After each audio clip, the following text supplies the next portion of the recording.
The sun was high in the sky over the bustling city of Chicago, casting its warm, golden rays on the sidewalks, reflecting off the glass buildings that towered over the streets. People walked hurriedly, caught in their own little worlds, their steps punctuated by the occasional honk of a car horn or the distant rumble of a train passing by. It was the middle of the afternoon, just another typical weekday, but for one person, everything felt like it was falling apart, as though the world had grown too loud, too overwhelming, too much to bear. A young girl named Sophie sat on a bench in the park, her eyes downcast, her fingers fidgeting with the hem of her jacket. She couldn't hear the chirping of birds or the sound of children playing nearby. She couldn't even hear the distant hum of the city, a constant noise that everyone else seemed to take for granted. For Sophie, there was nothing but silence, a silence that had haunted her ever since the age of 4, when an accident had left her unable to hear anything. Her world was a still, muted place, and no matter how hard she tried, it never seemed like anyone understood what it was like. Her father, a successful businessman, had tried his best to provide for her, to give her everything she could ever want. He was a millionaire, and from the outside, it seemed like they had everything they needed. But no amount of money could fix the emptiness that Sophie felt. Her father's love and support were constant, but the guilt in his eyes, the helplessness in his voice when he saw Sophie struggling with the world around her, weighed heavily on her heart. It felt like he was slowly fading away, as though he was losing hope that there was anything more he could do. Sophie's life was a routine of appointments, therapy sessions, and speech classes, and every day felt the same. She would wake up, try her best to get through the day, but when it came to the quiet moments, the moments when she was alone with her thoughts, that was when it all felt unbearable. She would sit at her window, staring at the world outside, wondering what it would be like to hear, to be a part of that noise, that rhythm, that normal life everyone else took for granted.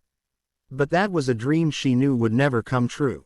Today was no different. As Sophie sat on the bench, her head resting against the cool metal, she stared at the ground, trying to keep the tears from welling up in her eyes.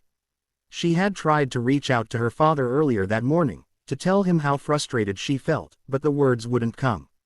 She was used to the silence now, but that didn't make it any easier to bear. The sound of footsteps suddenly broke her from her thoughts. She looked up, her eyes meeting the gaze of a man who had been walking past her. His features were soft, kind, but his eyes held a sadness, something Sophie recognized instantly, someone who had known loss. He was tall, dressed in a simple shirt and jeans, his hair slightly tousled by the wind. Sophie wasn't sure why she noticed him, but there was something about him that made her feel like he understood, like he could see the pain she was carrying. The man stopped in front of her, his face softening when he saw the way she was sitting there, isolated from the rest of the world. Without saying a word, he took a step closer, crouching down so that they were eye level. Sophie had no idea who he was, but there was something comforting in the way he looked at her. He didn't pity her, he didn't seem uncomfortable around her silence, he just looked at her as though he was seeing her for who she truly was. For a moment, they just stood there, the world around them continuing as it always did, the city pulsing with life, while Sophie felt suspended in time, like a forgotten soul. Wandering in a world that didn't understand her. Then, the man spoke, his voice soft but steady. "I know it feels like the world is too loud sometimes, like everyone is moving around you while you're stuck in a quiet place where no one can reach you," he said, his voice carrying the weight of someone who had been through their own battles. Sophie blinked, unsure if she had understood him right. He continued, as though he could sense her confusion. "I know you can't hear me, but I want you to know I'm here. I want you to know that I'll help you, if you let me." Sophie's heart skipped a beat. How could he possibly understand?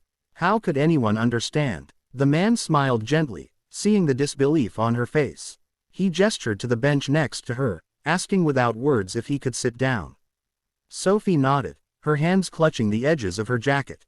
He sat down beside her, giving her space, but his presence was comforting, like a warm embrace. "I'm not sure what you're going through," he said, his voice lowering, as though sharing a secret with her. "But I know how it feels to lose something important. And I know how it feels to feel like nothing can help. But I want you to know something, Sophie, things can get better, even if it doesn't feel like it now." Sophie's eyes widened in surprise. How did he know her name? She glanced at him, confused, but the man simply smiled and held up his hand, showing her a small notebook in his palm. He opened it to a page, revealing a simple drawing, a sketch of a young girl sitting alone on a bench, her head down, her hands fidgeting with her clothes. It looked so much like her, it took Sophie a moment to realize he had drawn her. "I know this may seem strange," he said, "but I've been there. I've seen that look in your eyes before. You're not alone in this, Sophie. I've been where you are, feeling like no one could understand. But I promise you, things can change. You can change. You just need someone who's willing to listen, to help you see the possibilities you might have missed." Sophie felt something stir inside her, something she hadn't felt in a long time. Hope. It was a faint feeling, but it was there, flickering like a small flame. The man's words, his understanding, the way he didn't treat her like someone to pity, everything about him felt real. She didn't have the words to thank him, but her heart felt lighter, and for the first time in ages, she allowed herself to believe that maybe, just maybe, she wasn't as alone as she had thought. "I know it's not easy," the man continued, his voice warm. "But I'm not going anywhere.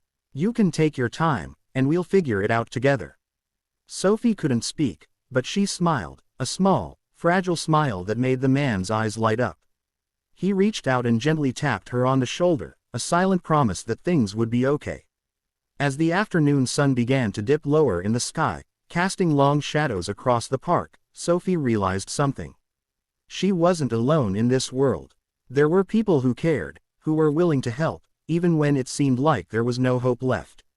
She could feel the world around her, buzzing with life, and for the first time in a long time, she felt like she had a place in it. And so, in that quiet park in the heart of Chicago, a small moment of connection, a whispered promise, changed everything for Sophie. She didn't know how things would turn out, but for the first time in years, she believed that maybe, just maybe, there was a way forward.